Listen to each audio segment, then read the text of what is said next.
Welcome to our information session about a new 20-unit affordable condominium development in Chelsea located at 150 William Street, known as the Quinn Condominiums. The purpose of this presentation is to provide all of the information that would be required by any person wishing to apply for the lottery, which will determine who will get an opportunity to buy one of the units in this development. A little bit about the Quinn Condominiums. As I said, it's located at 150 William Street in Chelsea. It consists of two 3-story buildings, 10 units in each building, 20 altogether, separated by a shared courtyard. Expected completion date is sometime in July of 2026. All of the units in this development are income restricted or affordable, and they will be sold to individuals or households based on income eligibility. Income eligibility will be determined based upon 3 income categories: 60%, 80%, and 100% of the area median income, or AMI. Pricing for the 60% AMI eligible units was determined using HUD 2025 Boston, Cambridge, Quincy, New Hampshire guidelines. Pricing for the 80% and 100% AMI condominium units was determined using Mass Housing Workforce Project Income guidelines. A little bit about the units. They're beautifully designed one-bedrooms featuring contemporary finishes, smart design, high-quality appliances. They feature a warm, modern aesthetic, an open floor plan, luxury vinyl plank and mosaic tile flooring, stylish, functional, and yet sophisticated kitchen designs, Schrock Rivali cabinets in Sahara, sleek slab design with matte black Revinte square hardware, crisp all-white laminate countertops that provide a clean, modern look while offering durable workspace for cooking and entertaining. A little more about the units.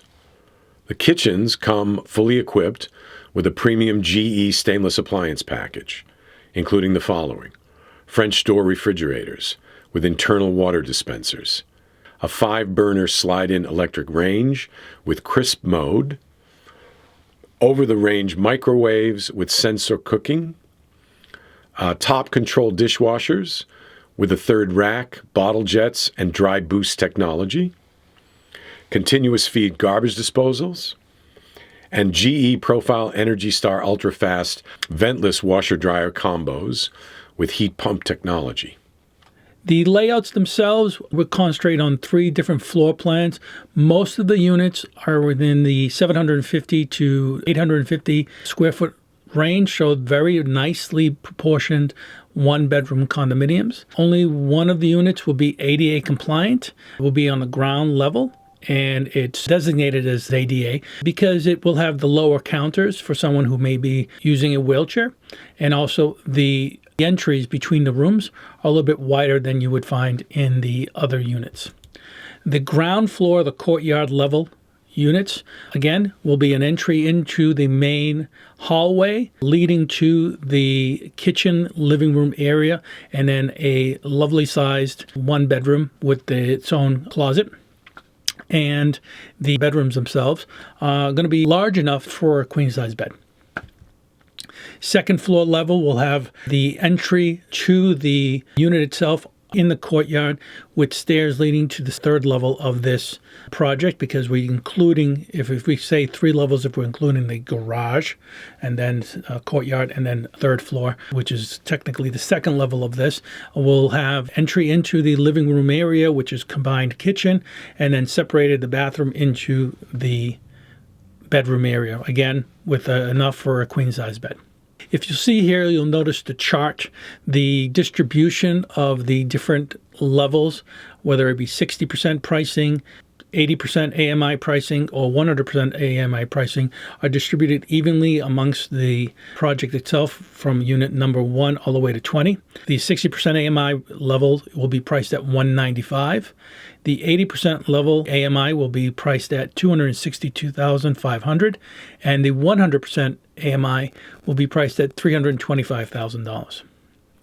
Again, if you put a pause on this and you want to examine this chart, you'll see roughly that the sizes or the approximate square footage of these units range from 685 all the way up to 814. So roughly between 700 800 square feet area for a one bedroom. Again, very large one bedrooms, well spaced. Turning our attention now to the maximum household incomes for each AMI category. Beginning with the 60% AMI, a single person sized household or a single person can earn up to $69,480 and still be eligible in the 60% AMI category. And that 60% AMI category goes all the way up to a maximum income of $99,240 a year for a household size of 4 people.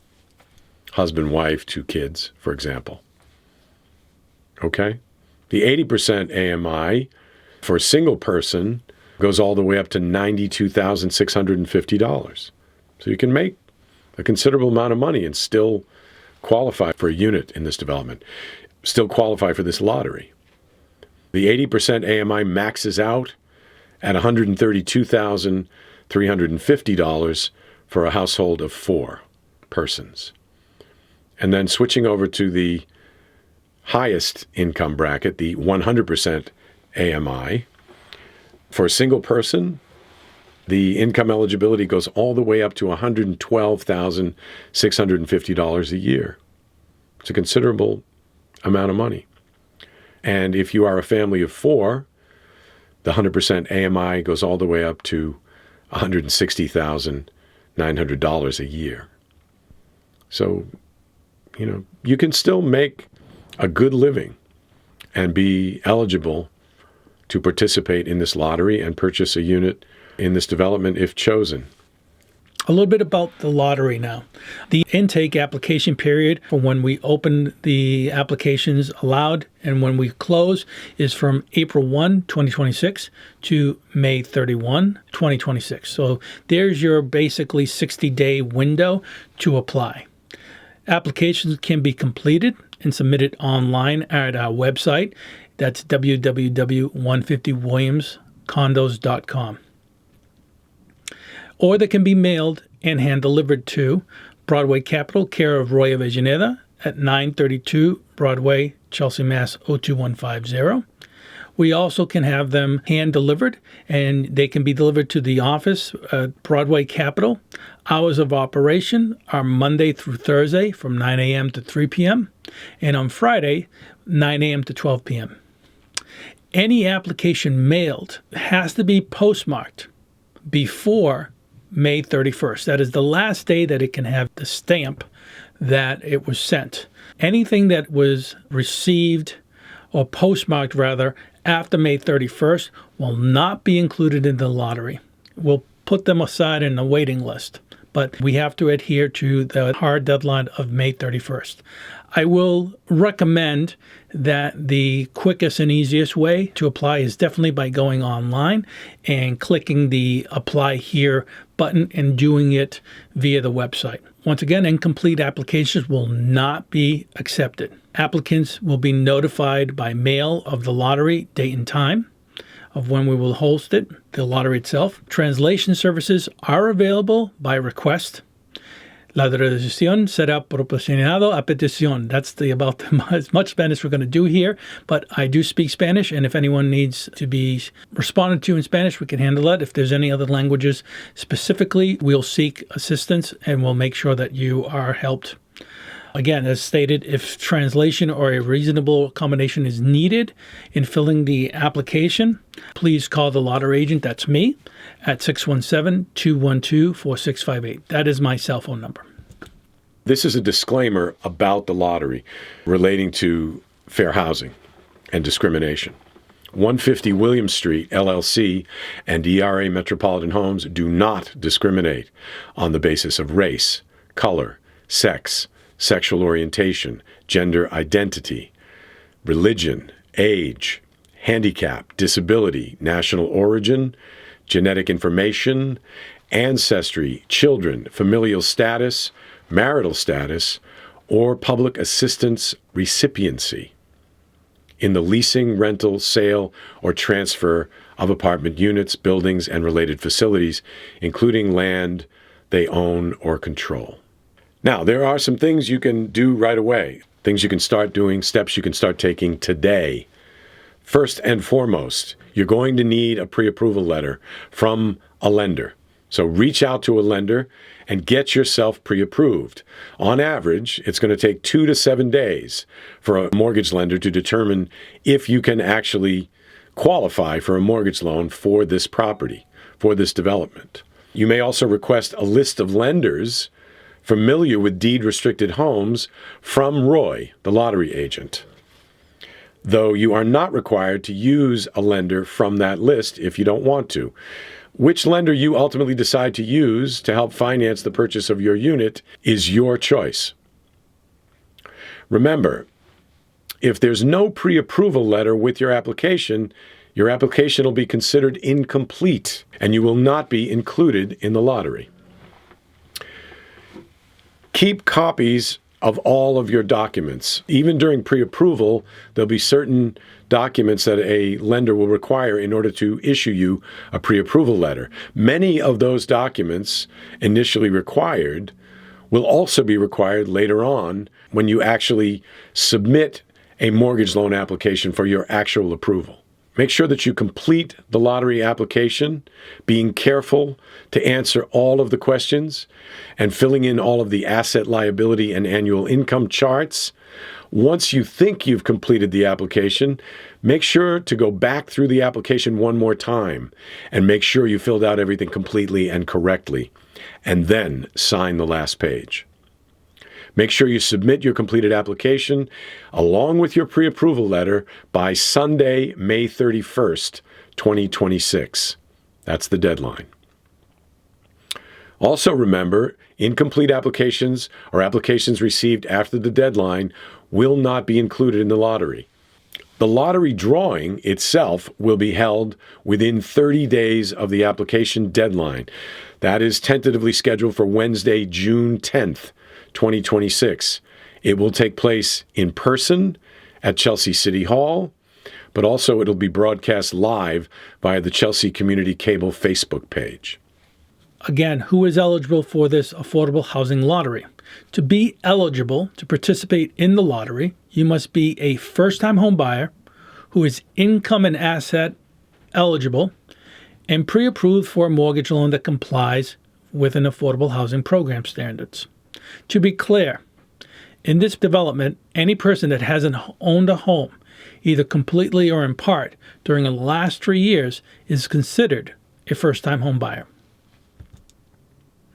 In order to be income eligible, your anticipated annual gross income for all current household members, whether it be 1, 2 people, or 4, and 3, for the 12-month period following the application submission must be at or below the area median income, or AMI, for those 3 category levels. We stated them earlier: 60% AMI, 80% AMI income level limits, and 100% AMI income level limits. Who isn't eligible for this affordable housing lottery? Well, persons or households who aren't first-time home buyers and earn more or supersede those AMI levels that we stated for their household size. Also, any persons or family members of persons who have a financial interest in this development, basically the development team, cannot apply. What is the area median income, or AMI, and does it change depending on my family size? Well, AMI is the average individual or household income for a particular geographical region or area. And it does change based on the number of persons in your household. The more persons in the household, the higher the average median income. In other words, the higher the income eligibility goes, and the more money you can make and still qualify. The area median income for this development is for Suffolk County in particular, and it was determined by the Department of Housing and Urban Development, also known as HUD, and by Mass Housing. What is the asset limit? Well, there's an asset limit of $100,000 a year for the 60% AMI condominiums, $155,000 for the 80 and 100% AMI condos. Up to $250,000 of IRA approved retirement plans are excluded. What is considered a household asset? Cash in savings accounts, checking accounts, and safety deposit boxes. What things are not considered household assets? Personal property, in other words, clothing, furniture, cars, your wedding ring, other jewelry that isn't held as an investment, vehicles that are specially equipped for persons with disabilities. Term life insurance policies are not considered household assets. In other words, policies without any cash value. If you happen to have equity in a cooperative unit in which you live, that's not considered a household asset either. Assets that are part of an active business, assuming the business does not include ownership of any rental properties, and assets that are not effectively owned by the applicant. I think that one's pretty obvious. How does the household size affect my ranking in the lottery? Well, households with a maximum 2 adults will be entered into the lottery. Children are not counted. I have to go back and reiterate, these are all one-bedroom condominiums, and therefore it is limited to what the occupancy limits are for local code, in this case, City of Chelsea occupancy codes. And for these size units, the maximum occupancy load or limit for these condos is 2 adults. They don't count children when they are limiting or stating what the limits are for occupancy, legal occupancy in these 1 bedrooms. So households with a maximum 2 adults will be entered. 3 adults or more will be not allowed to enter into the condo lottery because they supersede the local occupancy limit for the City of Chelsea. What are the program standards for new or purchase mortgage loans? Well, first of all, it has to be a fixed rate mortgage. The interest rate must be fixed through the full term of the mortgage loan. The loan must be from an institutional lender. Loans from private lenders or private individuals are not allowed. The interest rate shall be no higher than 2 percentage points above the current Freddie Mac rate. What are the program standards for new or purchase mortgage loans? Non-household members are not permitted as co-signers of the mortgage. FHA and VA loans will not accept the terms of the deed restrictions for these homes, so we don't allow borrowers to use the FHA or the VA loan program. What's considered a pre-approval letter? A pre-approval letter is any pre-approval letter issued by an institutional lender who has reviewed the applicant's credit score, credit report, income, and expenses. A pre-approval letter must also be on the lender's letterhead, showing the dollar amount of the pre-approval and the type of loan, and it must also include an authorized signature from the mortgage lender. What information should an applicant provide to a prospective lender during pre-approval? Well, first of all, the lender is going to need to know the purchase price of the house, including the resale restriction. The lender will also need the property tax rate in the City of Chelsea, which is currently $11.48 per $1,000 of assessed value. Furthermore, the lender will also need to know the condo fee, the monthly condo fee for the unit, or the homeowners association fee, as it's also known. And in addition, the lender will also need the affordable housing deed restriction, which is located on our website and can also be provided upon request. How does the lottery work? Lottery numbers will be drawn, recorded, and ranked based on draw. In the event of the lottery drawing error, the initial drawing will be negated and we'll do it all over again and have a new redraw done. What is an alternate? Once the first potential buyer on the list is identified, the drawn list will become the alternate list. Applicants on this list are notified in the event a potential buyer is unable to complete the purchase. So in the past, when I've worked on these lotteries, we've had, say, 20 condos for sale. And the number of applications in it is 80. Obviously, one would think, oh, the first 20 names drawn from the lottery will just get the condos, and numbers 21 to 80 are out of luck. That's actually not the case. Many times, more often than not, actually, is more common, that as you go through the list, you find out that maybe the application that was pulled number 1 or number 6 or whatever number ahead of you fails to qualify. That after doing some due diligence, they realize that they actually don't fit the criteria, or, and many times, the persons who were chosen decide not to move forward for whatever reason. Either they changed their mind or they found alternative housing, for whatever. So the reason why we go and do the lottery and we pull all of the names 1 through 80, so we have a ranking. We normally do reach many of those pulled much later because those who were pulled ahead of them did not go through the whole process, and now a condo is available for you to purchase. So that's what it means by alternate. You may not be pulled into the first 20, but you're pulled number 44 and you end up getting contacted by me or another member of my team and say, hey, we reached your number. Are you still interested? And let's see if you qualify and update all your information. What happens after the lottery? Well, the buyer that is chosen to move forward will be sent to me, to the monitoring agent, for final eligibility. After that, the buyer has 3 weeks to obtain a mortgage loan commitment from a lender and will be counseled through us through the whole counsel process. So we pick your name, we contact the name that was pulled, we state, congratulations, your name was selected. You now have a choice to pick one of these units.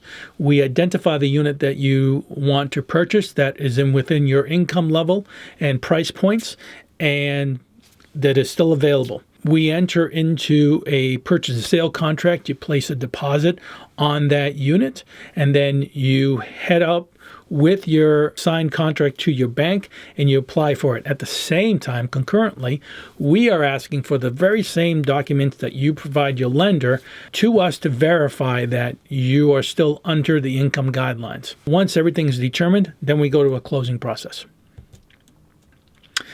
Let's talk about the deed restrictions that come with these units.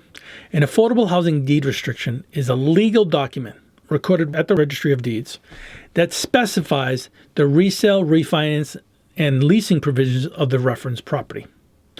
The buyer of an affordable lottery unit selected by the lottery must agree to execute a deed restriction, which will be recorded at the Registry of Deeds at the time of the purchase. This affordable unit will be sold at a substantial discounted rate with the deed restriction attached. The deed restriction ensures that that unit remains affordable for future purchases of the property. It is strongly recommended that purchasers of an affordable deed-restricted unit review the deed restriction with their attorney and their lender. Below is a general description of the deed restriction. First of all, in respect to principal residence, the units must be owner-occupied. The property must be the owner's principal residence.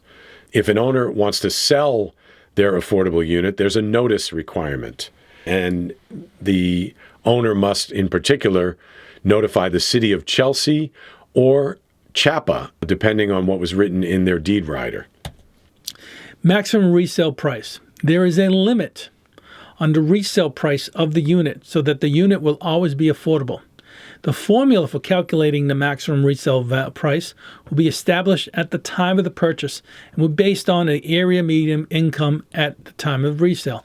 Now, I have to, at this point out a difference.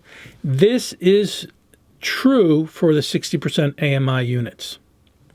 The 60% AMI units, which were funded by the City of Chelsea, will remain affordable at the 60% AMI income levels and price limits in perpetuity, basically forever. And whatever the HUD guidelines are in, say, 2030, 2035, 2040, when it's sold, whatever those price points, stated price points are, that's what the value that has to be sold at.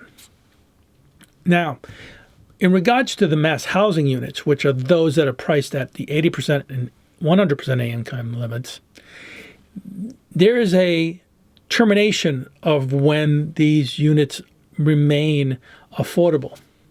These units will remain deed restricted and sold at the restricted price limits of 80% and 100% of the AMI levels at that time through years 1 through 15.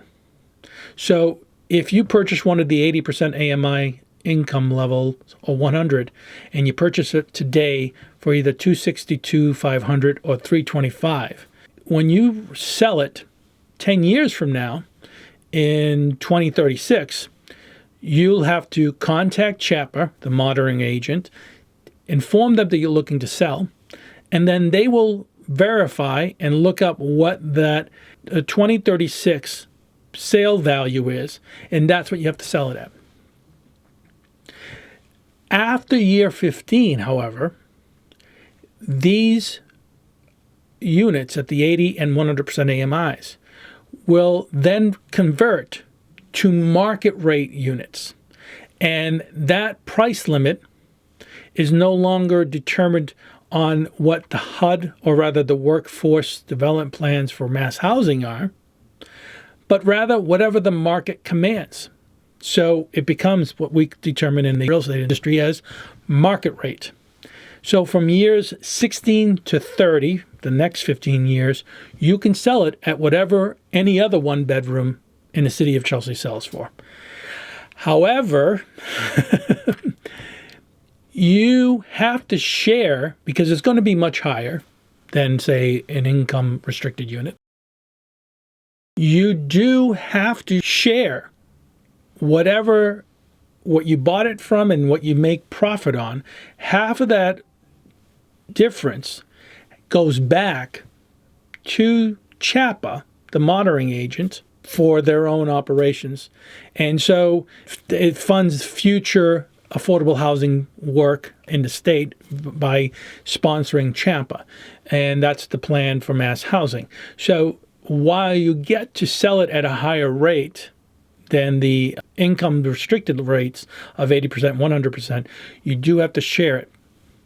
Now, if you live and get to stay there beyond year 30, at that point, it becomes free and clear market rate, and you don't have to share the proceeds with anybody.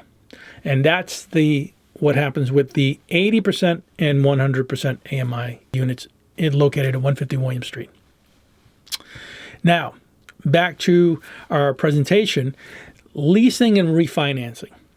Affordable units cannot be leased or rented. Refinancing requires a written consent of the City of Chelsea and CHAPA. They want to make sure, again, when you refinance, that you're using the aforementioned loans that follow HUD guidelines and mass housing mortgage guidelines. But I have to reiterate, again, affordable units cannot be leased or rented. You cannot purchase one of these units and then move out and rent the unit. If you move out, then you have to sell. You can't rent it out. There is a caveat that says that under extenuating circumstances, that could, if it's for a temporary reason, maybe someone's incapacitated or they have to go care for somebody or whatever reason that you have to be abroad or away from the area for a particular long period of time and you have no other choice, they will make exceptions to this rule, but it's going to be for a temporary purpose, and you have to contact the monitoring agents of the City of Chelsea and or CHAPA to get this approval.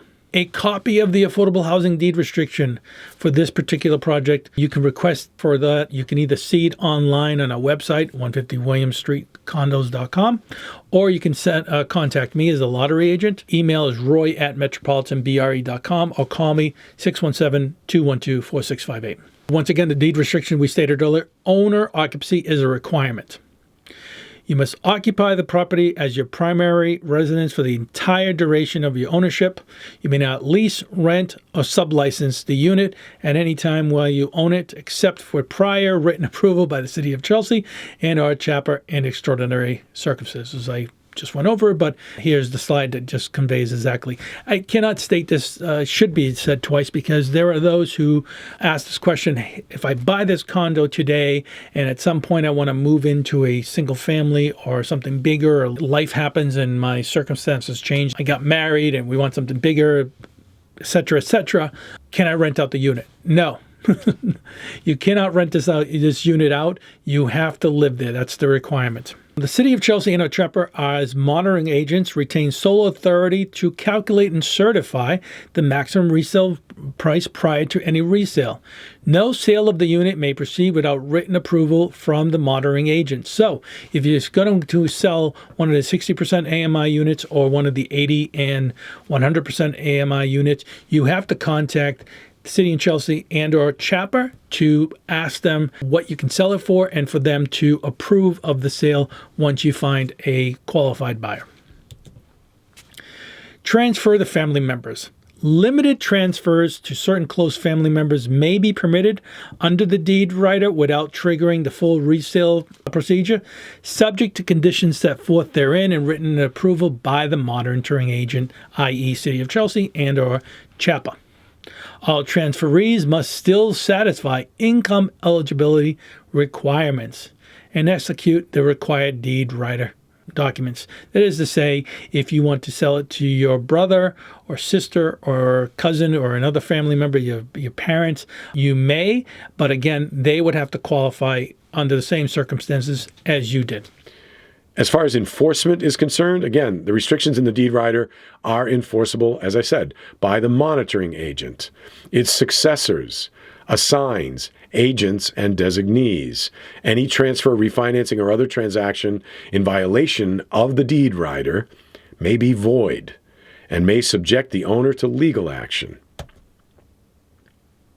I want to thank you for watching our informational presentation about 150 William Street, the Quinn condominiums, an affordable development in Chelsea, Massachusetts. And if you're thinking of applying for the lottery, I wish you good luck.